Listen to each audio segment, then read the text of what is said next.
نحمده ونستعينه ونستغفره ونعوذ بالله من شرور أنفسنا ومن سيئات أعمالنا من يهده الله فلا مضل له ومن يضلل فلا هادي له وأشهد أن لا إله إلا الله وحده لا شريك له وأشهد أن محمدا عبده ورسوله أما بعد.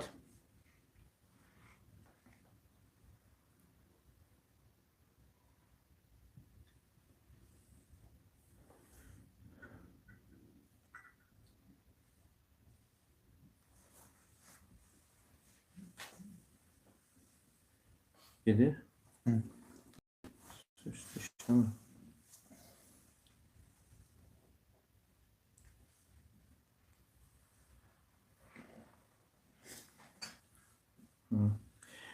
Tevhid kitabını şərhini davam etdirdik. Müəllif rahimehullah şirkdən qorxu bölümündən sonra La ilahe illallah Muhammedun Resulullah şəhadətinə dəvət etmək, çağırmaq bölümünü açmışdır. Və bu bölümə dəlil olaraq bir ayə gətirmiş və bir neçə hədis. Ayələrdən Yusuf surəsi 108-ci ayədir və bunu götürdük. Qul hadihi səbili əd'u ilallahi alə basiratin ənə və mən ittəbə'ani. De ki, bu mənim yolumdur. Mən Allaha çağırıram bəsirət üzərində, mən və mənə tabi olanlarda. Mən və mənə tabi olanlarda. Yəni bu da onu bildirir ki, Peyğəmbər sallallahu aleyhi və səlləmin tabiçiləri, onun ardınca gedən kimsələr Allahın yoluna çağıran kimsələrdir və bu dəvətini də elm üzərində, bəsirət üzərində aparan kimsələrdir. Əgər insan Peyğəmbər sallallahu aleyhi və səlləmin yolunu getdiyini iddia edirsə, lakin Allahın yoluna çağırmırsa, dəvət etmirsə, Peyğəmbər sallallahu aleyhi və səlləmin həqiqi dəvətçilərindən, yolunu gedənlərdən sayılmır. Və həmçinin dəvət edirsə, lakin dəvətini elm üzərində aparmırsa, kör-körənə dəvət edirsə, yenə Peyğəmbər sallallahu aleyhi və səlləmin həqiqi yolunu gedənlərdən sayılmır. Və həmçinin burada izahında qeyd olundu ki, əd'u ilallah. De ki, bu mənim yolumdur, mən Allaha çağırıram. Bu da ixlasa işarədir, ixlasa. Yəni, insan Allaha çağırmalıdır. Və burada müəllif rahimehullah bir qeyd gətirir ki, yəni bir çox insanlar haqqa çağırmaqla yanaşı Allaha yox, öz nəfslərinə çağırırlar. Allaha yox, öz nəfslərinə çağırırlar.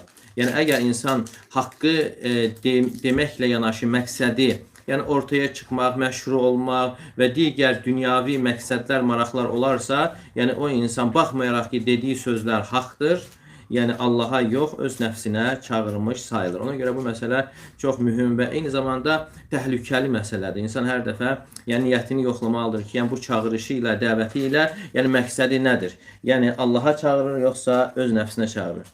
Yəni əgər insan Allaha çağırırsa, onun məqsədi insanlara fayda vermək, insanların Allaha ibadət etməsi və tövhid əhlinin çoxalmasını istəməsi olmalıdır. Yəni fərqi yoxdur. Yəni tövhid əhli, Allaha şərik qoşmayan insanlar çoxalır onun əli ilə və yaxud da başqa birisinin əli ilə. Yox, əgər özünün əli ilə çoxaldığı zaman sevinirsə və başqa birisinin səbəbi ilə çoxaldığı zaman kədərlənirsə, yəni bu deməkdir ki, yəni o insan Allaha çağırmır. Yəni Allaha çağırırsa nə fərqi var?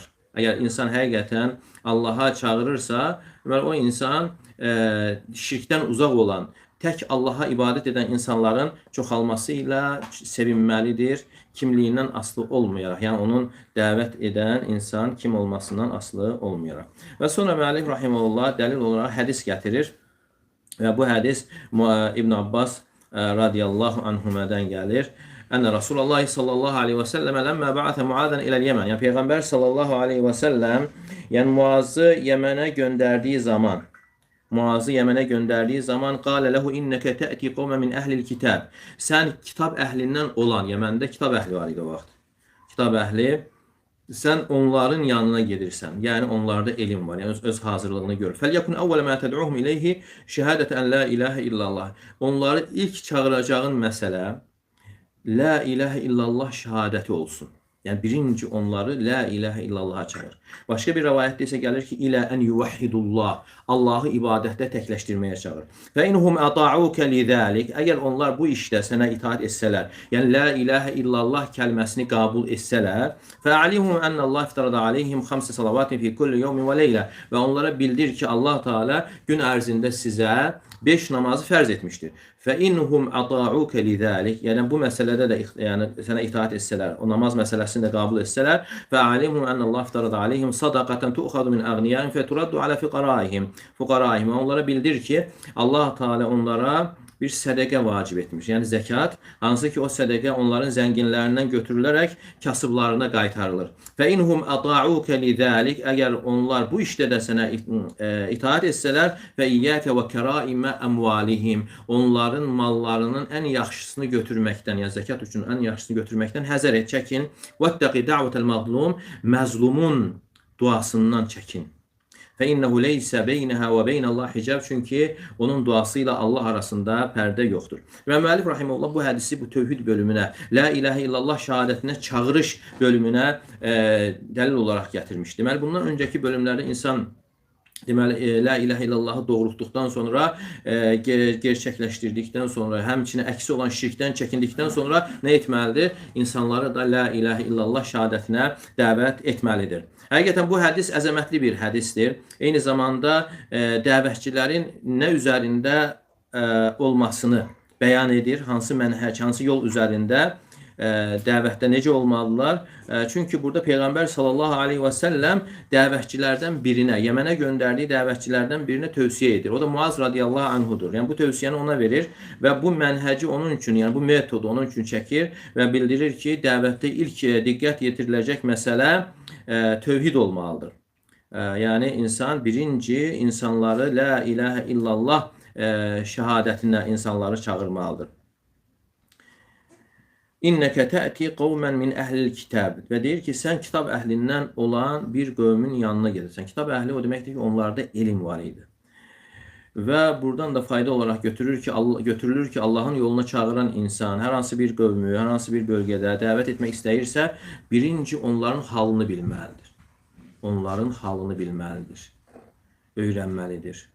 Və burada qayda olaraq dəvət olunanların halını bilmək. Dəvətdə əsas məsələlərdən, şərtlərdən biri, yəni insan dəvət etdiyi zaman dəvət etdiyi insanın halını bilməlidir. Ona görə Peyğəmbər sallallahu aleyhi və səlləm qeyd edir ki, sən kimin yanına gedirsən? Kitab əhlindən olan bir qövmün yanına gedirsən. Yəni onlarda elm var. Ona görə sən çağırdığın məsələdə diqqətli ol, elm üzərində ol, özünü hazırla bu işə, bu dəvətə yaxşı hazırla. Çünki onlarda müəyyən mübahisələr hasil olacaq və onlarda necə cavab vermək lazımdır, onu bilməlisən və yaxud da onlar şübhələr gətirəcəklər və onların şübhələrinə cavab verməyi bilməlisən. Yəni bu, yəni tam onlara qarşı tam hazırlıqlı olmalısan. Və dəvət də dəvət olunanın halına baxaraq fərqli olur. Və buradan da alimlər Allah Teala'nın bu sözündən fayda olaraq çıxarırlar ki, Nəhl surəsi 125-ci ayədə Ud'u ilə səbili rabbikə bil hikməti vəl mev'izatil həsənəti və cədilhum billəti hiyə əhsən. Sən Rəbbinin yoluna hikmətlə və gözəl moizə ilə çağır və həmçinin onlarla gözəl şəkildə mübahisə et. Burada deməli dəvətdə bu 3 mərtəbə var. Yəni dəvət olunanların halına baxaraq. Yəni elə insan var ki, sadəcə yəni hikmətlə insan kifayətlənir. Yəni o deməkdir ki, əgər insan qəbul edəndirsə, imanı var, qəbul edir, sadəcə sən ona əmirləri buyurur və qadağalardan çəkindirirsən. Və insan da var, qəbul edəndir, amma sadəcə onda müəyyən tənbəllik varsa, ona moizəyə ehtiyac var, moizə. Vəl mev'izatil həsənə. Allah Teala buyurur ki, onu gözəl moizə ilə yəni dəvət et. Yəni əlavə olaraq moizə. Moizə də nədir? Moizə də cənnət və cəhənnəmi xatırladaraq olunan nəsihətə deyilir. Çünki rəğbət, tərğib və tərhib deyilir. Cənnət və cəhənnəm. Cənnət və cəhənnəm. Hər ikisindən danışdığın zaman istər-istəməz insanın ona rəğbətlənməsinə və həmçinin günaha son qoymasına səbəb olur. Və üçüncü şəxs isə artıq üz döndərəndir. Qəbul edən deyil, ona artıq mübahisəyə ehtiyac var. Ve ona göre de Allah Teala buyurur ki: "Vecadilhum billeti hiye ahsen." Onunla mübahisə ettiğiniz zaman gözəl şəkildə mübahisə edin. Yəni ola bilər onlarda şübhələr var və digər onlara qaranlıq olan məsələlər var. Onun üçün mübahisəyə ehtiyac var. Deməli buradan da fayda olaraq çıxır ki, yəni mübahisə nəfsə ağır gələn bir iş olduğu üçün mübahisəni nəfs xoşlamır və ona görə Allah Teala buyurur ki: "Vecadilhum billeti hiye ahsen." Ən gözəl şəkildə mübahisə ilə. Deməli, nəfsə ağır olduğu üçün o mübahisəyə gözəllik əlavə olunmalıdır ki, qarşı tərəf onu qəbul etsin. Deməli, sən kitab əhlindən olan bir qövmün yanına gedirsən. Deməli, burada Peyğəmbər sallallahu aleyhi və səlləm dəvətdə yəni ən önəmli olan məsələləri önə çəkməyi vurğulayır. Birinci dəvətdə nədən başlanmalıdır? Tövhiddən. Fəlyəkun əvvəl mə təd'uhum ileyh şəhadətən la ilahə illallah. Onları ilk çağırdığın məsələ la ilahə illallah şəhadəti olmalıdır. Hər bir şeydən əvvəl la ilahə illallahdan başla. Və onlar da kitab əhlidir. Kitab əhlində də la ilahə illallah var. Yenə bununla yanaşı Peyğəmbər sallallahu aleyhi və səlləm deyir ki, la ilahə illallahdan başla.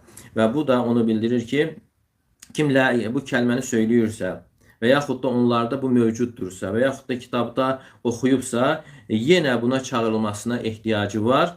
Əgər onun praktiki olaraq əməlində və həyatında bu kəlməyə zidd olan hərəkətlər varsa ona la ilahə illallaha çağırılır. Məsələn, onlar deyirdilər ki, Yahudilər Üzeyrun ibnullah, Üzeyr Allahın oğludur. Əgər məsələn burada la ilahə illallah deyirsə, Məsih Allahın oğludur deyirsə, onda o la ilahə illallah harda qaldı? Yəni onun həqiqəti. Əgər la ilahə illallah deyirsə, heç vaxt deyə bilməz ki, Üzeyr Allahın oğludur və yaxud Məsih Allahın oğludur. Və Peyğəmbər sallallahu aleyhi və səlləm buyurur ki, ilk çağıracağın məsələ la ilahə illallah şəhadəti olsun. Yəni la ilahə illallah şəhadətindən də nəzərdə tutulan, yəni Allahı ibadətdə təkləşdirmələri olsun. Bu ikinci rivayətdə gəlir ki, ilə ən yuvahhidullah, Allahı təkləşdirməyə çağır. Yəni çağır ki, onlar Allahı ibadətdə təkləşdirsinlər. Yəni dini yalnız Allaha aid edərək ibadət etsinlər. Yəni ibadətdə heç bir şeyi Allaha ortaq qoşmasınlar. Yəni bu la ilahə illallah şəhadətinə olan çağırış sayılır. Və Peyğəmbər sallallahu aleyhi və səlləmin göndərildiyi müşriklər, onlar ərəb dili əhli idi. Ərəb dilini çox gözəl bilirdilər. Və həmçinin ərəb dilinin dəlalətini, o ləfslərin dəlalətini çox gözəl şəkildə anlayırdılar. Və Peyğəmbər sallallahu aleyhi və səlləm onlara deyirdi ki, qulu la ilahə illallah tuflihu. Yəni siz la ilahə illallah deyin, xoşbəxt olacaqsınız. La ilahə illallah deyin ki, xoşbəxt olun. Onlar isə nə dedilər? Onlar bilirlər ki, la ilahə illallah kəlməsi nə deməkdir? Ona görə Quranda keçir ki, Sad surəsində Əcəaləl əlihətə ilahən vahidə innə hədə ləşeyun ucəb. Yəni Peyğəmbər sallallahu əleyhi və səlləm deyir ki, la ilahə illallah deyin. Yəni Allahdan başqa ibadətə haqqı olan məbud yoxdur. Yəni yerdə qalanlar hamısı batildir. Onlar nə dedilər? Sən o qədər ilahları bir ilah mı etdi? Bu həqiqətən qəribə bir şeydir. وَانْطَلَقَ الْمَلَأُ مِنْهُمْ أَنِمْشُوا وَاصْبِرُوا عَلَى آلِهَتِكُمْ إِنَّ هَذَا لَشَيْءٌ يُرَادٌ. Onlardan bir dəstəsi yola düşərək dedi ki, gedin, səbr edin öz ilahlarınızın üzərində. Yəni bu məqsəd yönlü bir işdir. Yəni bir-birlərinə bütlər üzərində, öz ilahları üzərində səbri tövsiyə etdilər. Yəni şirkdən möhkəm yapışmağı tövsiyə etdilər. Hətta onlar öz məclislərində, yəni bu tövhid dəvətindən salamat qaldıqları üçün, yəni tövhid dəvətini qəbul etmədiklərinə görə fəxr edirdilər. Və hətta deyirdilər ki, İn kədə lə yudilluna an alihatina ləulə an sabarna aleyhə. Əgər biz səbr etməsəydik, az qala bizi ilahlarımızdan uzaqlaşdırasıydı. Əgər biz səbr etməsəydik, yəni bizi yəni bütlərə ibadət etməkdən, onlar deyirlər, müşriklər, bizi azdırasıydı yəni. Əgər yəni biz səbir əhli olmasaydıq, yəni bizə hiylə qurulacaqdı və ilahları tərk etməli olacaqdıq. Baxmayaraq Peyğəmbər sallallahu aleyhi və səlləm onlara deyirdi ki, la ilahə illallah deyin ki, xoşbəxt olasınız. Və Peyğəmbər sallallahu aleyhi və səlləm əmisi Abu Talibə ölüm ayağında deyir ki, son anlarda ya am, ey əmi, qul la ilahə illallah, la ilahə illallah de kəlimətən uhaccu ləkə bihə indallah. Yəni elə bir kəlmədir ki, sən əgər onu desən, Allah qatında mən onu bir hüccət, dəlil gətirə bilərəm. Və onun yanında Əbu Talibin yanında Əbu Cəhil və bəzi müşriklər var idi. Onlar ona nə dedilər? Deyirdilər ki, bəl alə milləti Abdülmuttalib. Əksinə o Abdülmuttalibin dini üzərindədir. Nə üçün? Çünki onlar la ilahe illallahı bilirdilər. Bilirdilər ki, sadəcə dillə deyilən söz deyil. Yəni əgər sadəcə dillə deyilən söz olsa, imkan verərlər, qoy desin. Problem deyil. Amma bilirdilər ki, bu dillə deyilən söz deyil və bu söz artıq digər ilahların batil olmasını bildirir. Və onlar dedilər ki, əksinə Abdülmuttalibin dini üzərindədir. Yenə Peyğəmbər sallallahu aleyhi və səlləm təkrar deyir ki, ey əmi, sən la ilahə illallah de, mən ona görə, sənin dediyinə görə Allah qatında bir hüccət, dəlil gətirə bilim. Yenə onlar deyirlər, əksinə o Abdülmuttalibin dini üzərindədir və iman gətirmədən ölür. Yəni deyir ki, o da özü də deyir ki, Abdülmuttalibin dini üzərində. Deməli, la ilahə illallah kəlməsi tövhid kəlməsidir. Və Peyğəmbər sallallahu aleyhi və səlləm buyurur ki, onları Allahı təkləşdirməyə çağır. Yəni ibadəti yalnız Allaha etməyə, ibadətdə Allaha təkləşdirməyə çağır onları. Əgər bunu qəbul etsələr, bu işdə sənə itaat etsələr, bu əsas mərhələdir. Dində ən əsas mərhələ budur. Tövhidi qəbul etsələr, onda ikinci mərhələyə keçirsən. Yox, əgər qəbul etməsələr necə? Əgər onlar qəbul etmədilər, onda ikinci mərhələyə keçmirsən. Yəni ikinci mərhələ namaz gəlir. Deməli, orada şərt kimi gətirir ki, əgər sənə bu işdə itaət etsələr, onda ikinci mərhələ namaz. Namazı onlara buyurur. Bildir ki, Allah-u Teala bir sutkada, bir gün ərzində 5 namazı fərz etmişdir. Çünki tövhid olmadan namazın da bir mənası olmur. Namaz qəbul olmur. Çünki Allah Teala buyurur Zümer surəsi 65-ci ayədə: "Və laqad uhiye ileyke və ilellezine min qablike la in eşrakte la yahbatanna amaluka və la takunanna minel khasirin." Artıq sənə və səndən əvvəlkilərə vəhy olundu ki, əgər sən Allaha şərik qoşsan, bütün əməllərin batil olar və xüsrana düşənlərdən olarsan. Deməli, şirklə yanaşı olunan namazın bir faydası yoxdur. Namaz qəbul olmur. Həmçinin Allah Teala Tövbə 17-də buyurur ki: "Mə kânə lil-müşrikin en ya'muru mesacidallahi şahidin ala anfusihim bil kufr." Yəni müşriklər özlərinə küfrdə şahidlik etdikləri halda Allahın evlərini təmir edə bilməzlər. Yəni orada ibadət edə bilməzlər. Ulaika habatat a'maluhum. Onların əməlləri batil olmuş və finnarihum xalidun. Onlar cəhənnəmdə əbədi olaraq qalacaqlar. Nə qədər ki onlar şirk üzərindədirlər, Allahdan qeyrisini köməyə çağırırlar və Allahdan qeyrisinə mədəd istəyirlər və Allahdan qeyrisinə qurban kəsirlər, onların namazı onlara fayda verməyəcəkdir. Əgər onlar bu haldadırsa, şirk üzərindədirsə. Deməli, onda birinci insandan tələb olunan əqidəsini, tövhidini islah etməsidir. Çünki bu binanın, yəni dinin əsasıdır. Dinin qurulması tövhid üzərindədir. Əgər tövhid olmasa, onun üzərində qurulan da bir faydası olmayacaqdır. Əgər ağacın gövdəsi yoxdursa, budaqların nə mənası var? Allah Teala buyurur: "Ələm tərə keyfə daraballahu məsələn kəlimətən tayyibə kəşəcərətin tayyibətin asluha səbitun və fər'uha fis-səma." Məgər görmürsən Allah Teala necə misal çəkir? Gözəl kəlmə, yəni la ilahə illallah Muhammed Rasulullah kəlməsi gözəl bir ağac kimidir. Asluha səbitun, yəni kökü yerdə möhkəm. Yəni kökü yerin dərinliyinə gedib və fər'uha fis-səma, budaqları isə göyə yüksəlib. Əgər ağacın gövdəsi, kökləri kəsilibsə, o budaqların nə faydası vardır? Demək, tövhid də əsasdır. Tövhid əsasdır. Din onun üzərində qurulur.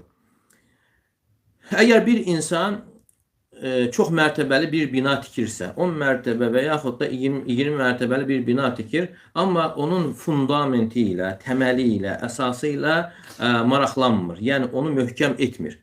Baxmayaraq ki, o insan o mərtəbələri bəziyir, gözəlləşdirir, amma nəticədə nə olur? Tez bir zamanda o yarılır, dağılır, sökülür. Nəyə görə? Çünki onun təməli problemi idi. Fundamentində problem var idi. Və buna görə də dinin də fundamenti tövhiddir.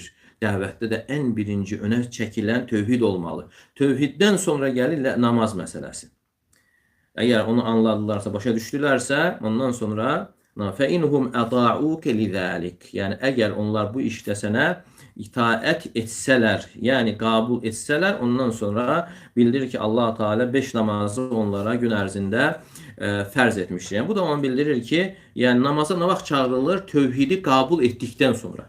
la ilahe illallahı başa düşüb qəbul etdikdən sonra onlar namaza çağırılır.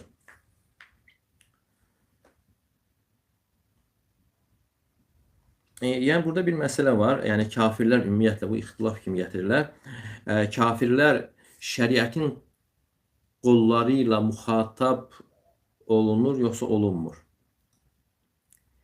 Yəni Allah Teala qiyamət günü məsələn bir var küfrünə görə, tək küfrünə görə mi əzab verəcək, yoxsa küfürlə yanaşı namazlarını tərk etdiklərinə görə, fərzləri tərk etdiklərinə görə və yaxud digər haramlar etdiklərinə görə də onlara cəza veriləcəkdirmi? Həl hum leysu muxatabin, yəni ümumiyyətlə onlar şəriətin qolları ilə muxatabdırlarmı? Yəni ona görə onlara sorun varmı? Yəni burada nəzərdə tutulan, yəni bunu qəbul etsələr namaza keçməlidirlər tövhiddən sonra. Çünki onlar tövhid olmadan qılsalar belə namaz onlara fayda vermir. Və ona görə cəhənnəmə girdikləri zaman deyiləcəkdir. Mə sələkəkum fi səqar. Yəni sizi səqara, cəhənnəmə salan nə oldu?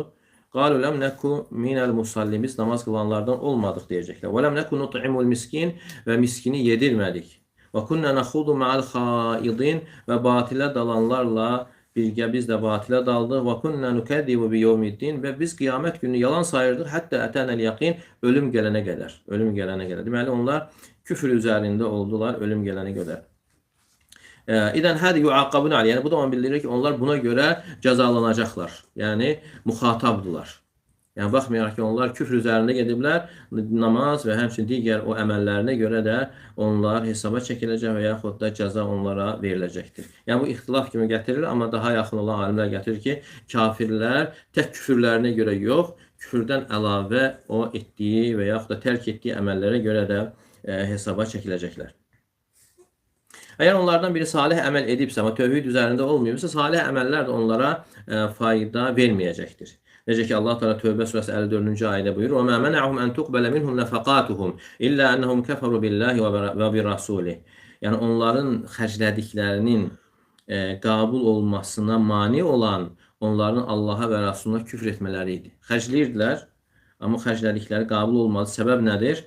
Səbəb Allaha və Rasuluna küfr etmələri. Deməli, küfür əməlin qəbul olmasına mane olur. Və mən yəkfur bil imani fəqad habita amalu və huve fil axireti minel xasirin. Kim imana küfr edərsə, onun əməli batil olar və axirətdə ziyana uğrayanlardan olar. Və deməli sonra buyurur ki, sən onlara bildir ki, gün ərzində Allah Teala onlara 5 namazı fərz etmişdir. Fəcr, zöhr, əsr, məğrib və işə namazlarını, və bunların hamısı da 17 birlikdə 17 rükət edir. Bu 17 rükəti Allah Teala gün ərzində qullarına fərz etmişdir. Yəni bundan başqa fərz olan namaz deyil, yoxdur. Yəni digər namazlar isə artıq müstəhəb əlavə bəyənilən müstəhəb olan namazlar sayılır.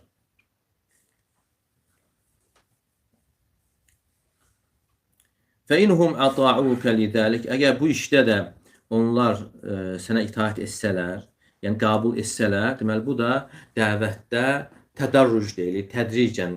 Yəni ən mühümü qəbul olunduqdan sonra ondan sonraki pillə gəlir. Yəni pillə dəvət etməyə işarə vardır. Yəni ən mühüm sonra ondan sonra gələn, sonra ondan sonra gələn bu cür yəni dəvət olunur. Yəni birdən-birə insana hər şey verilmir. Birdən-birə verilmir. Və demədi ki, yəni onlara bildir ki, Allah Teala sizə filan şey fərz edir, filan şey fərz edir, filan şey fərz edir, bütün fərzləri saymırsan. Deməli, əsas olanı deyirsən.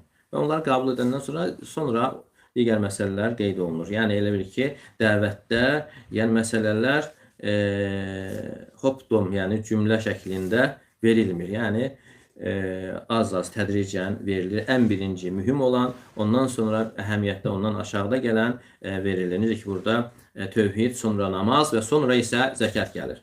Və sonra buyurur ki, فَاِنُهُمْ اَطَاعُوكَ لِذَلِكَ. Əgər bu işdə də sənə itaat etsələr, bildir ki, Allah Teala onlara sədəqəni vacib etmişdir. Hansı ki, onların varlılarından, zənginlərindən götürülür və fəqirlərinə qaytarılır. Zənginlərindən, yəni kasıblarına qaytarılır. Deməli, burada nəzərdə tutulan zəkatdır və zəkat da çox vaxt namazla yanaşı gəlir. Namaz qılın, zəkat verin, Allah Teala buyurur.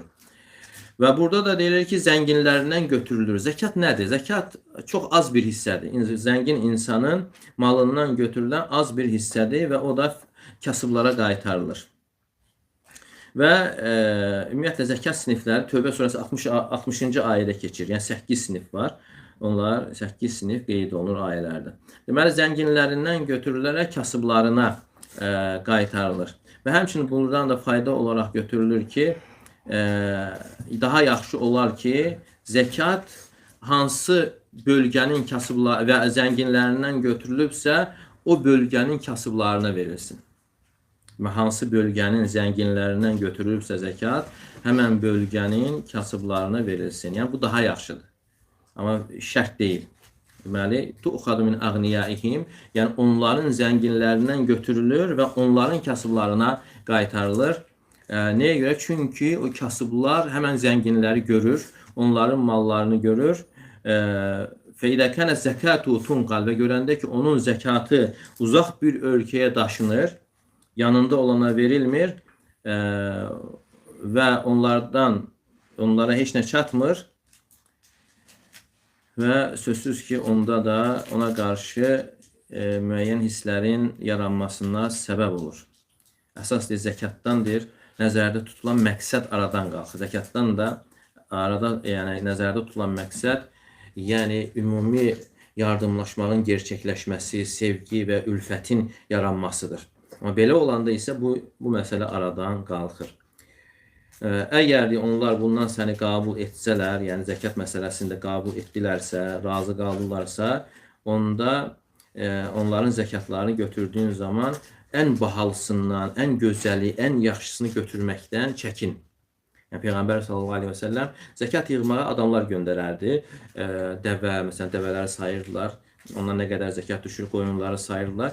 Və deyir ki, zəkata çıxarılan mal ən yaxşı mal olmasın. Orta olsun. Nə aşağı, nə də həmən insanın malının ən yaxşısını götürmə.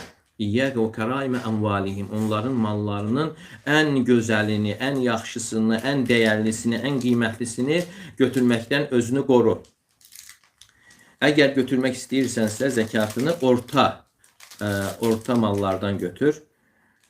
Yəni dəyərsiz olanı da ən pisində götürmə, yəni orta götürülür. Vəttəqi da'vətəl mazlum və məzlumun duasından həzər et, çəkin. Məzlumun, yəni zülmə məruz qalan insanın duasından həzər et. Yəni Muaz radiyallahu anhu, yəni o cür fəziləti ilə, fikri ilə yanaşı Peyğəmbər sallallahu aleyhi və səlləm ona deyir ki, sən məzlumun duasından çəkin. Yəni insanlarla ədaləti qoru, nəzərə al, insaflı ol, zülmdən uzaq ol. Yəni təcələ beynəkə və beynə dəvətil adl. Yəni sən özünlə məzlumun duası arasında ədaləti qoy və adil ol. Heç kəsə zülm etmə. Çünki insan kiməsə zülm edərsə özünü məzlumun duasına məruz qoymuş olur.